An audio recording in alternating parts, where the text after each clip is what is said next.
you need to have an understanding of these foundational things to be able to have an opinion that can reach far out into the future and create a vision for society that's going to inspire people. Because while you're just reactive to the feminist agenda, you're actually buying into their assumptions. And that's your guys' problem, is that you're reactive to the feminists. You said it yourself. And so you're never going to be able to gain the traction because you don't actually have a foundational story for yourselves and foundational assumptions about the nature of reality, about the nature of human beings, men, women, and families. Yeah, I think we're having the discussion because of strategical considerations too. Michael Bang, welcome to Maniphesto's channel. Good to have you on board for a conversation. We're going to talk about men's rights activism today. That's something you enjoy talking about, I think, right? Yes, indeed. Yeah, and maybe get to a few opportunities. And the occasion for us having this conversation, maybe I'll just first introduce you. So you are the Secretary General of the Danish Men's Council, an organization where I've actually been active for some years. I'm not formally involved anymore, but I do have connections and friendships with many of the people who are involved.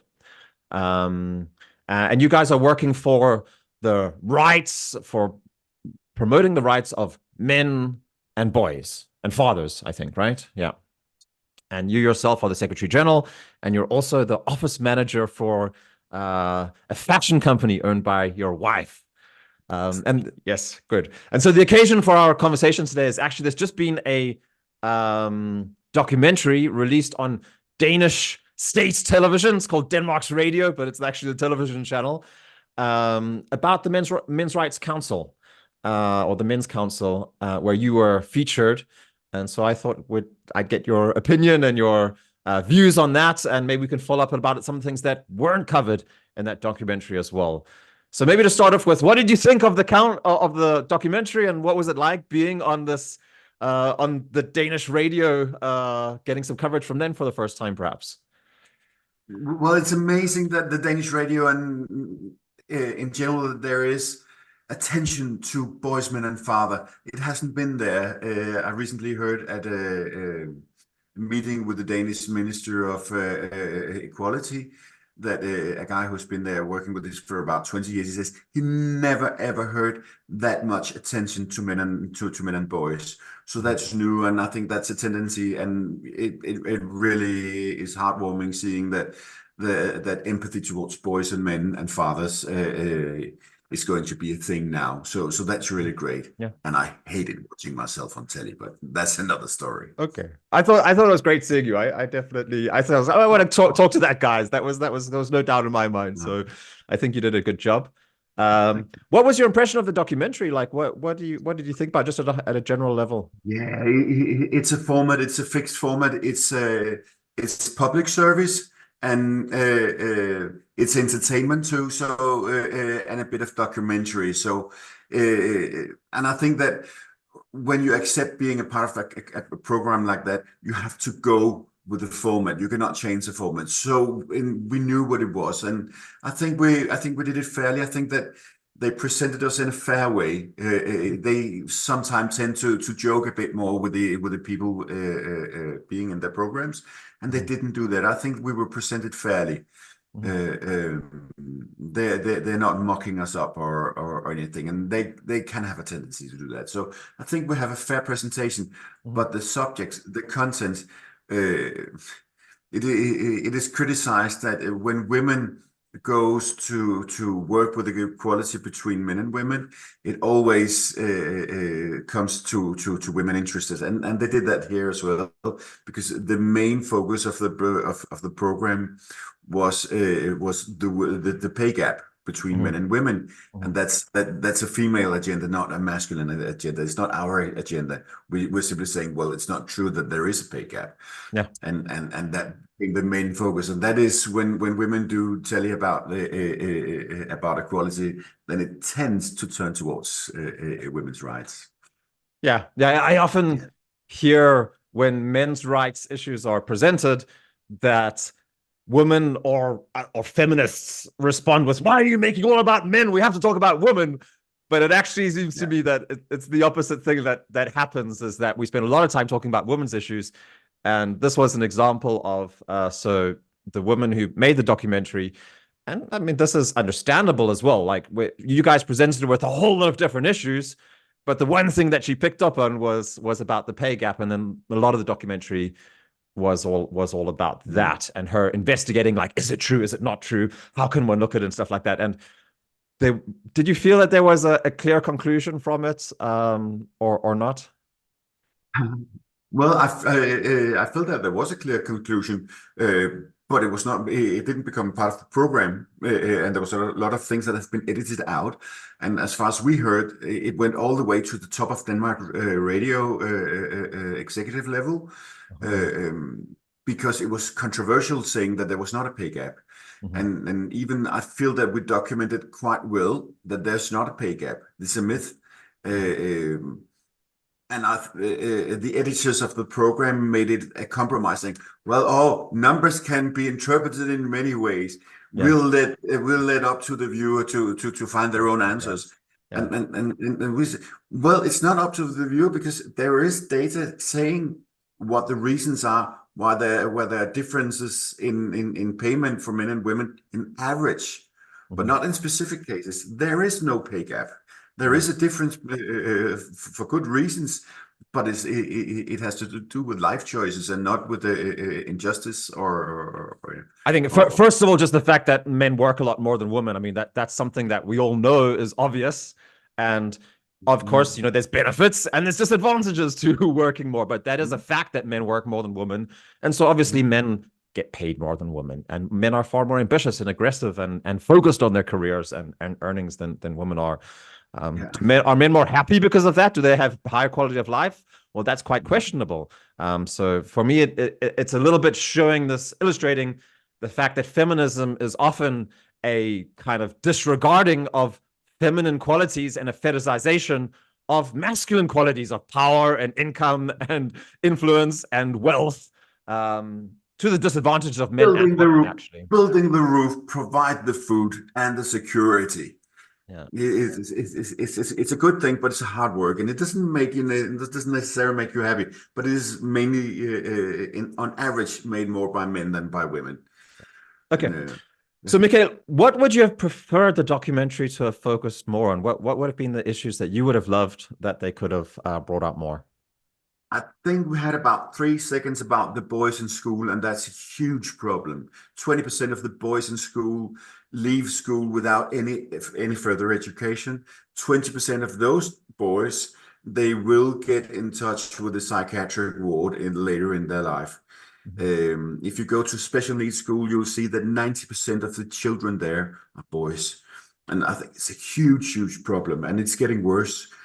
Boys are the only group in the society, in the school, that we have not been able to elevate. With foreigners of all kind, girls of all kind, special needs children in general, has higher outcome of school, but not boys. Okay. We had about 3 seconds. I would even say, I would go further than that and say, like, everybody's suffering because we're down prioritizing boys and the kind of things that help boys. I mean, I'm not sure if we're actually helping, like, you know, foreigners, immigrants, and, you know, obviously girls are performing better in school, but are they actually performing better in life? Because I think it's quite clear, anybody looking at the statistics will see that there is a skewing against boys' welfare and thriving in the whole system. It's become a very feminized school system. I have a 17-year-old son, actually, and he's always done very well in school. My mother and I have encouraged him to study hard and to focus on his work, and so he's done well. He decided, actually, just here over Christmas and New Year's, well, he's decided it some time ago, we've been speaking about it for a year now, he's dropped out of gymnasium because he just can see how going to gymnasium is not supporting him in his life goals whatsoever. It's a system that has almost nothing left to offer him anymore. So he's been working full time for the last year and a half already, and now he's just decided to completely drop his studies and to only go into his work. And I think it's a great. I fully support him in that decision, because I can really see how he's not learning. He wants to be an entrepreneur, and he can just see how the school system has nothing to offer him, even though he's in the elite business international Niels Brock Handel School in Copenhagen. Yeah. There's nothing to offer him there. It's a totally feminized curriculum that's just, you know, kind of like focused on all kinds of other stuff than actually giving him the tools that's going to make him succeed in life. So he's left, and I think it was a good idea actually for him to do that. That's an interesting story, Paul. That's an interesting story. That a young successful man leaves the gymnasium because it has nothing to offer him to reach his goals. And maybe it's an exaggeration to say nothing, but absolutely, he can learn far more just by doing self-study and engaging in the programs that he wants to do, online learning and stuff like that, and just through working, he's learning a lot more. So it was a careful decision made. It's an important point because that's a point you have from the elite, from a young, successful, competent man. Yeah. But we see in the bottoms very often that, so do they have sometimes school because of the framework? It doesn't make sense to some young frustrated men. So we should offer some other kind of life successions than education, than school, where you can actually go out and produce more. And it has been said something about the vocational schools has something to offer, but they are being feminized too in so many ways. And the feminization, it's important to remember that the feminization has become anti-masculine. So it suppresses masculine needs, masculine deeds, the way of being and feeling a man is being suppressed and being made wrong in so many ways in schools. And as you said, both boys and girls are suffering from it. Boys most, of course. You know, he went to a private school in Copenhagen called Institut St. Joseph. It's a Catholic school, very traditional, just across from the American embassy. He had a biology teacher there who every single week, his biology teacher would tell him, and the biology teacher would tell the whole class this every single week that he was with her, that the only gender that matters is the gender that you think you are and the gender that you feel you are. That's the only gender that matters. And this is a biology teacher in a Catholic school, which really just like, it's quite hard to understand that that's how far gone we are. But that's the reality of the situation that we have. It's like, there's no objective facts anymore. There's nothing that we need to, you know, it's all just about your feelings and down to the very level of your gender identity. So considerably concerning, but he just thought this was ridiculous, of course. But there are many kids who are unfortunately influenced by this, and it's really taking away that foundation of identity that a lot of kids have. So. Yeah, as you said, there's been a lot of talk about social constructionism, and I'm not for or against social constructionism. I just read a lot about it, and when somebody says gender is a social construction, in my opinion, and so many other things, I heard that saying 2 + 2 is 4 makes you a racist or something. And in my opinion, what you do is that there is a big social, if you use the terms of social constructionism, then if gender is a social construction, please respect that the social construction of man and woman is as old as the language and the interpretation. So it's an interpretation. So saying suddenly that there is none is not very social. It's anti-social constructionism. They're constructing something new, which does not relate to you, to me, or to the 8 billion people around the world. But for a small little elite, they kind of feel that they're entitled to change the definitions of such basic things as, for instance, our agenda. And I don't find that very social. I find it anti-social. Yeah. So yeah, let's take this up to a little bit of a higher level than Michael, because and talk just about like men's rights activism in general and what you guys are trying to do. You said that you guys have just been having a meeting where you're discussing what is our mission, what are we trying to do, what is our vision, what is our goals. Do you want to say like what was some of the things that you're struggling with in that conversation? What are you guys working with at the moment, and where do you think you're headed?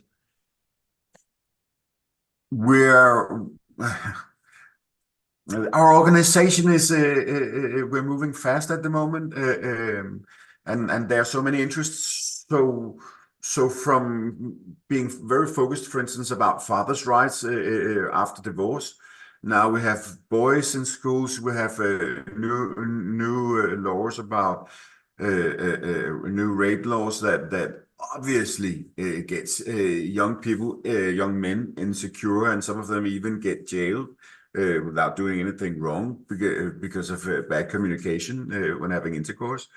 And so new subjects evolve, and so I think that I would like to give you a short and precise answer, but it's difficult because we're moving in so many directions. So I think now now we're at a place where we are supposed to make a sharper message about what we're doing, but it's really hard. And so to answer your question, the most short and precise way, I would say that we do not have a very clear mission at the moment, but it's something that we should work on to get to be more precise, because we work for boys, men, and fathers, and for a society in a balance between the two genders. Mm-hmm. Okay, but that's kind of more of a motto when it comes down to everything. We're working in three areas. We're working with politics, so we're having a lot of meetings with politicians and trying to inform them. We're working socially with men's groups and supporting people in difficult situations. And then, of course, we're working with media, with telling old people around it. And I think the documentary was a part of our media, or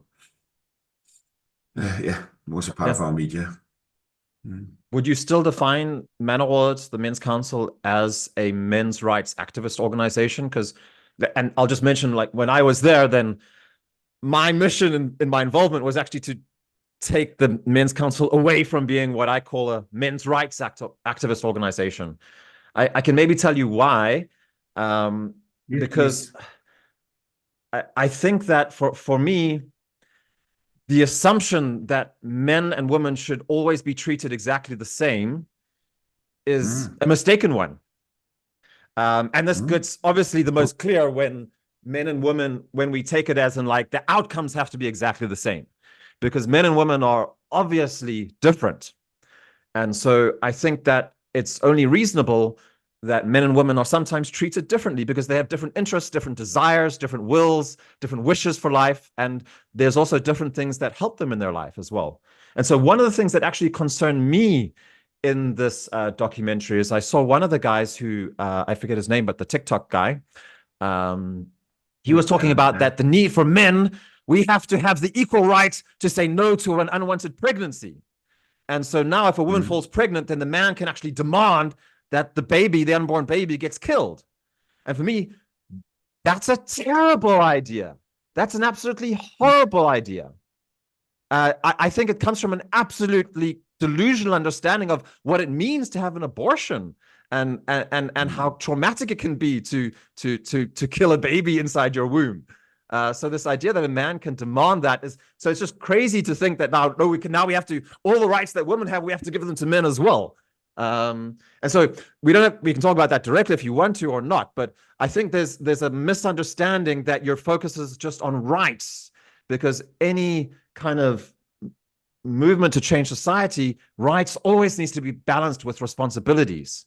And so I think by just focusing on being a men's rights organization, we're just looking at men, and we're just looking at rights. And so we're following actually this feminist agenda, which is not really helpful. Two things. First, people tend to call us men's rights activists. It's not something that we call us ourselves.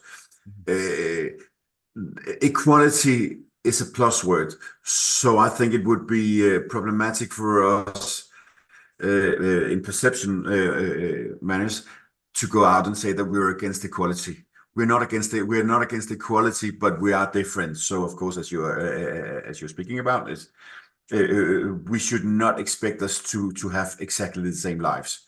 We're working against that very, very hard, and internally many people say, well, we're not believers of equality because we're not equal, because we're different.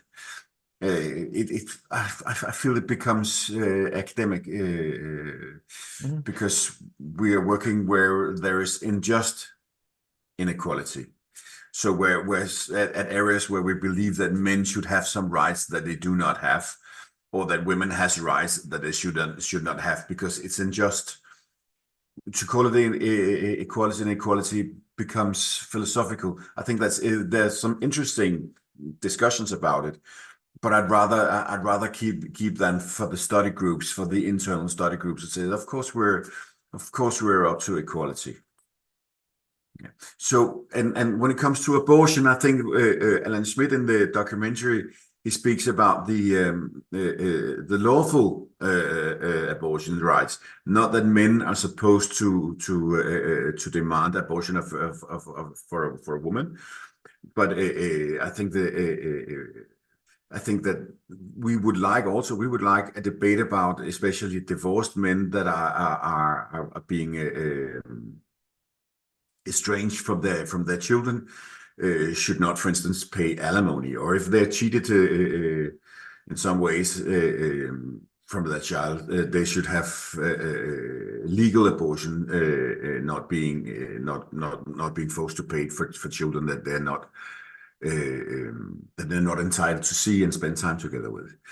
So I think, as far as I know Alan very well, and I think that I don't think that he's, and we do not believe in all the same matters, Alan and I, but we do not feel the same thing about everything. But I think that it would be too much of crediting him for saying that he wants men to have right over women's bodies in terms of abortions.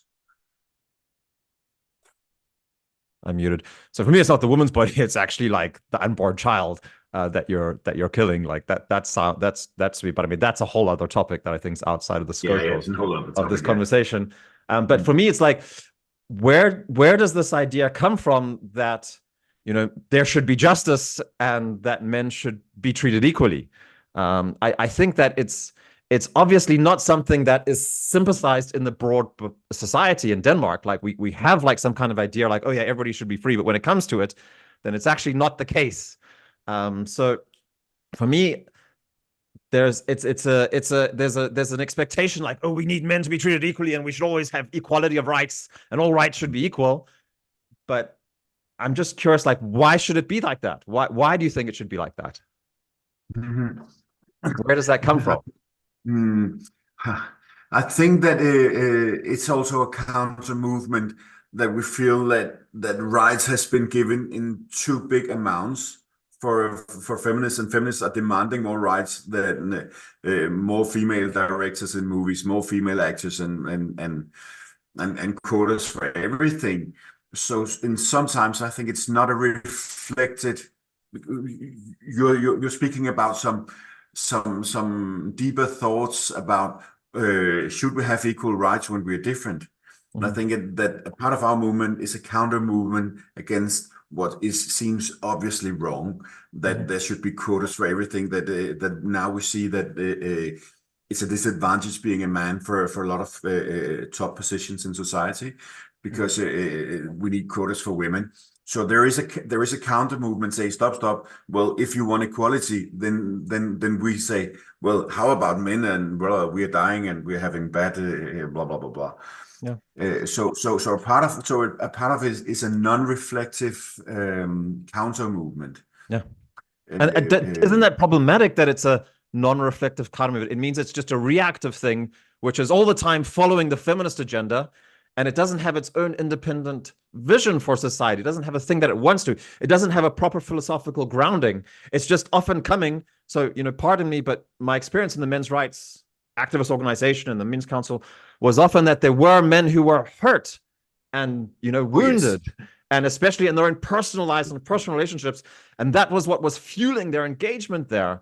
And so what I wonder is, isn't it true that like people with the best intentions, but who are acting from, you know, pain and suffering, you know, and maybe just reactive to what's happening, aren't always going to be making the situation better, even if they have, you know, the raw facts on their side, right? Like, because I think you guys have some good points, this is a point. This is where it's getting interesting, because the balance between the two of the suffering, the anger. So many people have so many men and boys have so many trauma, and that's why they get active in the men's council.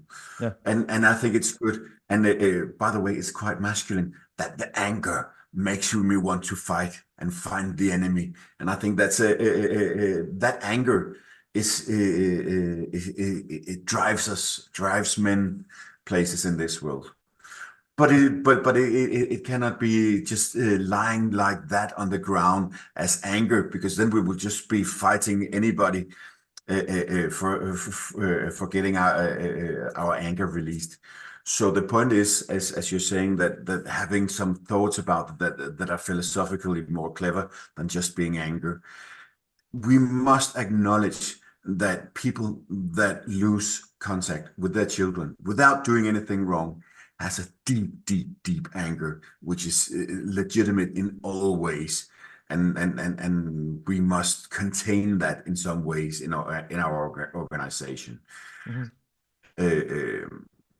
On the other hand, as you say, what would be the proactive thing? So what we've been working on is actually making suggestions for the legislators on how we would feel that laws should be made, what initiatives should be made to create the balance between men and women and the masculine and the feminine in society. Because there's some feminine in all men and there's some masculine in all women also. We all have testosterone. We all have estrogen. We just have in different amounts of it in our body. So I believe that we're in our so I think what you're noticing is what we would say was in our social pillar of what we do. You know, we have the three pillars as we spoke about earlier. We have our social media, politics, media, and social. Yeah, politics, media, and social. And what you're referring to here, I believe, is what is happening a lot in our social sphere, and also, of course, it reflects in our media, angry men that has been mistreated by life. And I think that what is not as interesting for many people is all the political workers say, well, how do we want? What would be what do we need the boys to have in school? We need them to use their muscles. Boys has bigger muscles than girls, not because they're deserved or anything. They're born with it. It comes from testosterone. Mm-hmm. And if we're forced to sit down many hours every day, of course, boys will be suffering more for the simple reason that they have more muscle. So our approach to that is we need to have more physical exercise in school every day. Mm-hmm. We need to. Girls are better at working team and cross-curricular. We need to have some not cross-curricular. We need to have competition in schools. We need to have clear goals that are reachable if you practice a lot and hard for it, because that boys would benefit for it. Girls would benefit for it too. So these are proactive things that we're trying to say. Well, research tells us we can see that where they do it, they work. Now we want this in the school for the boys, and I find that proactive. Also, of legislating on the other focus we have now is that there is so much need for strengthening the family, the possibilities to be a family, because both man and woman has to work today to pay for a home. And I don't believe that, but yeah, my wife doesn't work. I think it's a prioritization choice. Okay. But my wife yes, has prioritized and loves being at home with our children. But, I get it that a lot of people feel that way because they're buying into this whole consumption thing of needing to increase their consumption continuously. There is of course possibilities of consumption, but and you seem like a very competent man, and salutes to you for being able to support your family. But the housing market is so hard if you're not if you do not want to travel too many hours back and forth to a job every day. And the housing market is designed for two incomes, not for one. And of course, you can prioritize on consumption. I do agree, but please see Yeah, the I get it. If you want to live in Copenhagen or in a big city, then it's gonna be tough. where the That's gonna be jobs are. really hard prioritization. Like you'll have to be turning down Really? the warmth as well inside your home. Yeah, I yeah, get yeah. that, but it is possible. It's not impossible. It's just very difficult. But we could make it. We could make it less difficult, and that is our proactive focus Yeah. here. Now that there's been now they've just been a deduction for single forsørger, Yeah. Yeah. single Single mothers. income parents. Yeah, single Oh, income sorry, parents now they have single a tax. parents. Yeah, single parents. Yeah, single parents has a tax deduction, and why not give a tax deduction for people that stay together? Because Yeah. they motivate people to stay. How can we make a society that gives us better opportunities for staying together as the most successful and absolutely free form of organization in society, the Mhm. family. I actually wasn't So aware we of that, would but that does sound terrible. And that does sound, I think for me, that's a winner case is for the Men's Council to support families because and yeah. to speak the case of families, because at the end of the day, like that is the building block of society. All of us come from a family. We come from a father and a mother. And the more that the mother and father go different ways and are separated, the more the child becomes separated and split and schizophrenic in a way. And so, I think that's Which an cost a lot. absolutely vital point. Yeah, and from a simple cost, it's extremely expensive. There is no organization like the family that's absolutely free for society. It's absolutely free that people organize simply for because of their feelings of love for each other.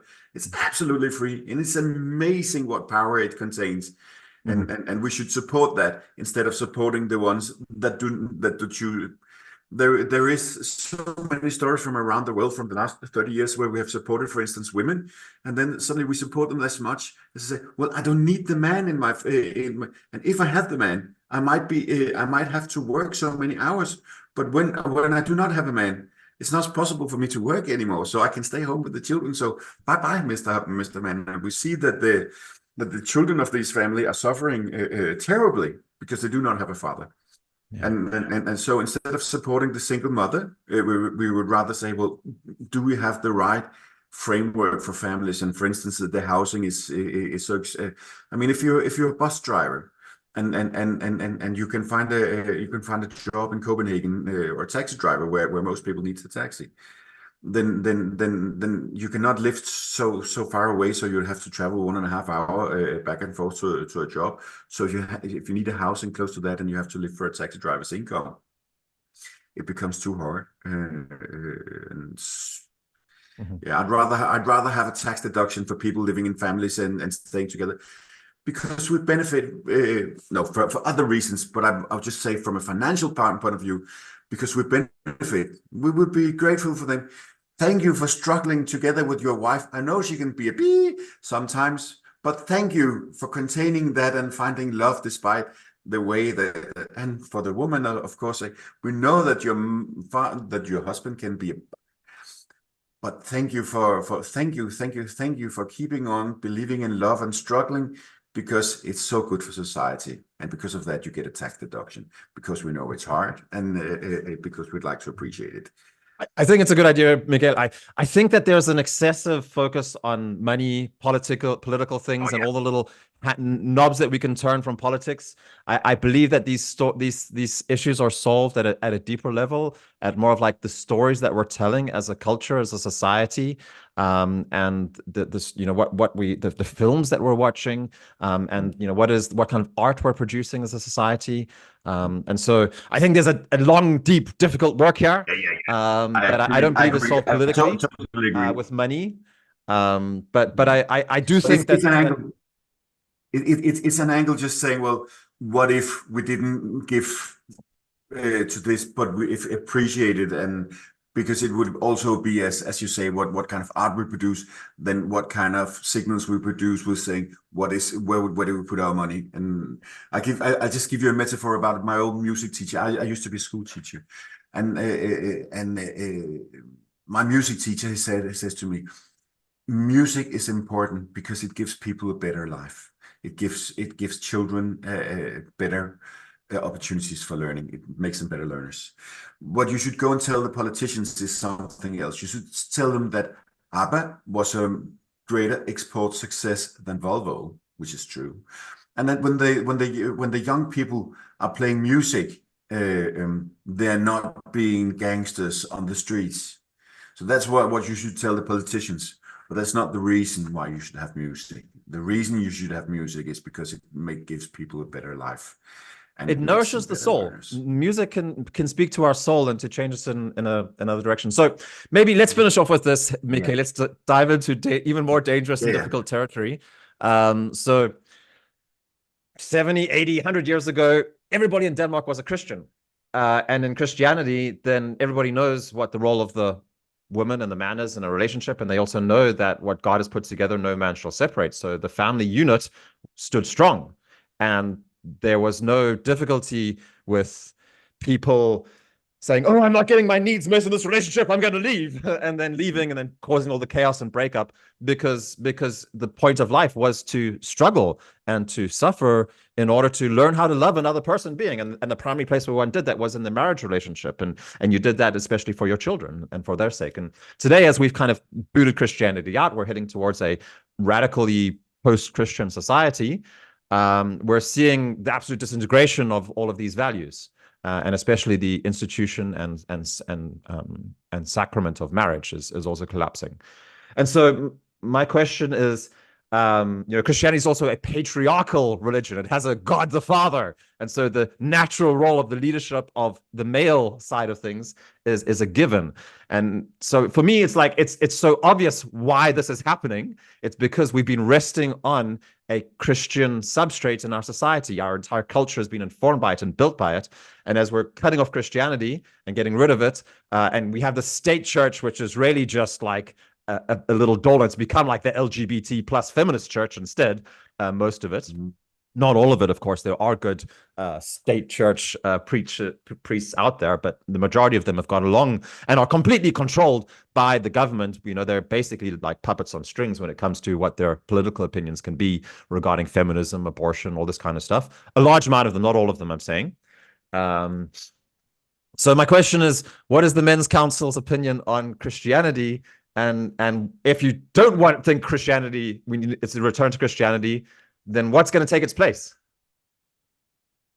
Men's Council try to be very hard to be non-political, and I think that Men's Council has absolutely no opinion about Christianity. The values they speak about, we have a lot of views on the values because, as we totally agree on, we have a lack of values. The value pluralism, there is no common ground and we're losing it these years. And some of the traditional values that you speak about that obviously has been very present in Christianity, and I think they were before Christianity too as well. And Thor and Odin were also men. The rulers of other religions were also men, like the Asian religions has women too, but there are differences between the men and women in the religion. So I think that the values of the Christianity, for instance, the family and the different roles of the man and the women, seems really parallel to what we believe in the Men's Council. But I think most of the people in the Men's Council are right-wing voters, but we're really strict on not being a right-wing movement, that we're a non-political and non-religious movement. So I could tell you, I'm a Catholic, by the way. I know the school where your son went very well. I went to another Catholic school, and our editor, he's a Catholic too. So I think that we have some strong religious beliefs. Some of us more than others, but we're non-religious movement, non-political movement. But the values with the family and the differences between man and wife, yes, obviously we need that. And we I don't believe that's possible, Mikhail. I think that's where you guys are deluding yourself and shooting yourself in the foot. Obviously, you're a political movement because you have piles of political opinions. or party political. Yeah. Yeah, okay. But I mean, obviously, your political opinions are also going to be far more receptive or received on one side of the political spectrum than on the other. And on the other side, I would say you're also absolutely a religious. You have a religious position. You're just trying to pretend that you're on the secular religion. You know, like that is the mainstream religion. You're trying to just adopt and pretend. But for me, the fact that we're trying to focus and stay out of the, it's hard for us at times. We're really trying to stay out of debates that could derail our focus. So it's a matter of it's not a matter of pretension. It's a matter of staying focused. Stay on the lane. We have this focus. There are other things that we should stay out of, and it's not. It hasn't to do with being inclusive or anything. It's just saying that. And for the politics, I believe that a lot of the feminist movement, they relate to socialism in so many ways, but they're anti-social because they do not care. Some of the old socialist movement was made for man that was working too hard and getting paid too little. And these feminists, they don't care about the man working too hard and getting paid too little. They do not care about him at all. They only care about the executive director because they want his position. And being non-political in that way is what I'm doing my best to flirt a lot and heavily with some of the socialist men, saying we are struggling, and there are men at the bottom of society getting paid too little, working too hard, not being able to support a family, even though they're working 70 hours a week. And I think that would be a great socialist agenda, and I'd like to support that, and I'd like to support the socialists working for that agenda. So it's not a pretension, and so there's two different things about being party political and religious. Yeah, and I'm sorry that I lost your foot, that I lost my foot in your opinion, but yeah. It's a ground that I stand on, that's saying that, but it's two different things. That I understand what you're saying, Mikhail. I just think that you guys are standing on a kind of platform, and you're not noticing that the foundation of the platform is gone, and so everything is collapsing right now, and you guys are falling with it because you don't actually know what you're standing from. You can't actually ground your claims for what is right and true and loving in anything substantial. You can just and you don't understand why your ideas are not being received in society, and it's really because you're appealing to something that you don't actually. There's no grounding for it. There's no foundation for it. So you have this idea like, oh, we should be what I see is actually a return to pagan values of just this is the Viking values is the power over others to dominate them and to oppress them was given by the gods. And so it was seen as completely acceptable in Viking society to be able to dominate other people and to rule them. And this is exactly what the feminists are doing. They're using the language of Christianity and the values of Christianity in order to achieve this power position. But it's very clear that they're not telling the truth. They're just using it as a power play. And so that's where I see you guys are missing the ball. Is you think that the rules of the game are still these Christian values, but those aren't the rules of the game. It's actually gone back to the pagan values, and they're just using the language, the sophistry of compassion and care and equality and stuff like that in order to take the power. Yeah, victimization power.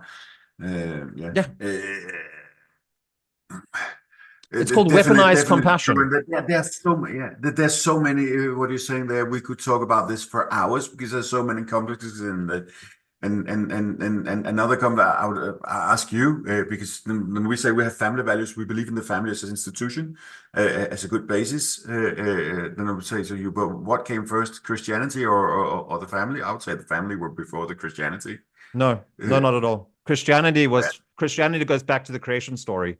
The Bible starts with the creation of existence. There were no Bible 10,000. There were family 10,000 years ago. There were no Bible 10,000 years ago. The story is from oral tradition, and the creation happened like this. So now we're going into a deep philosophical debate. Maybe we'll keep this for another one, Mikhail. But Christianity, if you're inside Christianity, then it's not just something that we like. For Protestants, the Bible fell out of the sky, and that's how we have Christianity. Like there's kind of like, it's like there's no history before the Reformation. The flag, but yeah. There's no history before the Reformation. But if you're an Orthodox Christian, then the creation story is a true story. And so you don't even need the Bible to have Christianity. And Christ was present at the creation of the world. So Christianity started with creation. That is the understanding in Christianity. So Christianity has existed long before the family, because Adam and Eve were the first family, and they were walked together with God in paradise. That's the Christian story.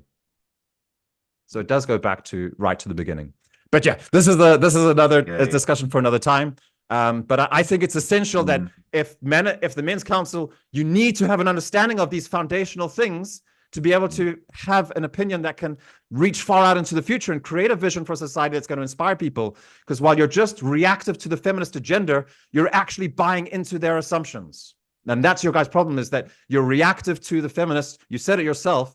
And so you're never going to be able to gain the traction because you don't actually have a foundational story for yourselves and foundational assumptions about the nature of reality, about the nature of human beings, men, women, and families.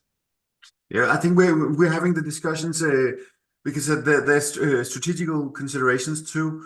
For instance, the TV program where we would have liked it to be about something else, and it turned out to be.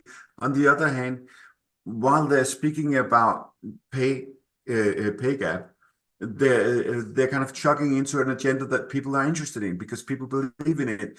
So it's also a matter of chugging into an agenda that is there. There is anger among men that has been treated bad. There is an agenda about something about the myth of so on one. But you're absolutely right. It's not proactive. It's reactive. But on the other hand, we have to chug into the agenda to be heard at all, because nobody and if the guy that has been treated badly is not being heard, so we give him a voice, saying, well, I'm very angry about this, and I think it's pretty legitimate. But I do agree with you that it does not contain the future. It's a voice.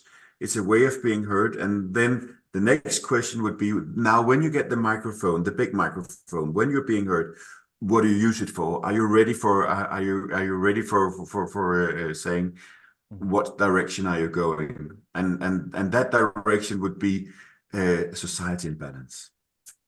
And balance, a society in balance, and society in balance is not being two the same. It's being different and finding the balance between the differences between men and women.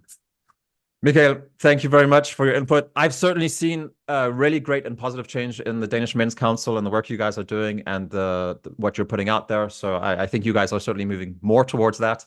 And looking forward to following it in the future as well. So thank you very much. Anything you want to say to finish off with here? Maybe also if people are interested in the Men's Council, and I understand that you can also get a membership in the Men's Council, maybe just give a little plug for all of that, and then we'll finish the interview.